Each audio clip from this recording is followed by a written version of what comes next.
আজকের বাগানের আমার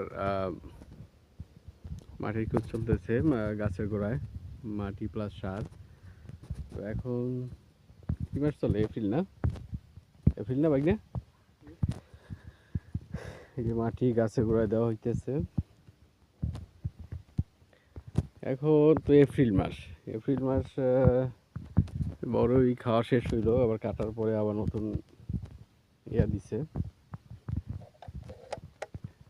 দেখা যাচ্ছে যে এর মধ্যে ম্যাক্সিমাম মানে সব গাছেই 90% গাছেই আবার এরকম ফুল আসছে, ফুল দেখতে পাচ্ছেন।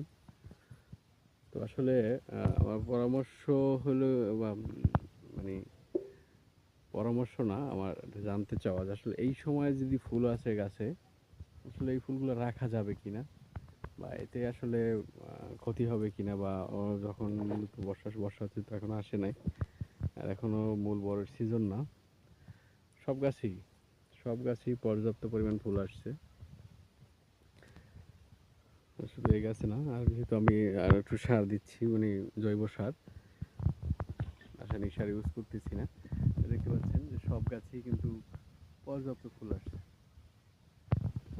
আমার মাটির কাজ চলতেছে, কারণ বর্ষায় মাটি ধুয়ে গেছে, প্লাস যে এখানে অনেক ইউরের গর্ত করছে, এর সমস্যা। নতুন মাটি দিছি, কিন্তু আগের শাখাগুলো কেটে দিচ্ছি। দেখেন এত পরিমাণ ফুল আসছে, আসলে ওই সময় আসে না, কি পরিমাণ ফুল। কারো যদি কোনো এ বিষয়ে ভালো জানা থাকে, অভিজ্ঞ লোক থাকেন, অবশ্যই আমাকে কমেন্ট বক্সে জানাবেন যে এই ফুল আসলে রাখা কতটুকু যুক্তিগত বা যুক্তিযুক্ত। এই সব গাছে, আর আমার যেহেতু এগুলো হচ্ছে বল সুন্দরী, আমার ছোট্ট বাগান, দেখতে পাচ্ছেন। এখন তো এপ্রিল মাস, প্রচুর রোদ। আমার এই যে ভিতরে যে নালা আছে, পানি নেই। আমার দেখছেন এলাকায় একেবারে মরুভূমির মতো।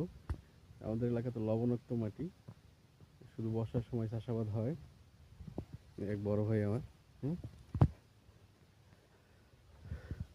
এই যে গাছ আসলে বেশি দিন হয়েছে আমি কাটি নাই, এর ভিতরেই একেবারে নতুন শাখা পোশাখা বের হয়েছে ব্যাপক। এবং দেখেন কি পরিমাণ ফুল আসছে সব গাছে। আসলে এই ফুলগুলো টেকবে কিনা তাও আমি জানি না। তো ফুলের গুরুত্ব দেখা যাচ্ছে খুব ভালো। আসলে এগুলো রাখা কতটুকু যুক্তিযুক্ত, ওইটা আসলে জানাবেন আমাকে। আমি যেহেতু নতুন, একেবারে নতুন নতুন কৃষক, আমার শখের বসে মূলত এই বাগানটা করা। বছর আসলে গত বছরের তুলনায় এবছর গাছের আমার গ্রোথ অনেক ভালো।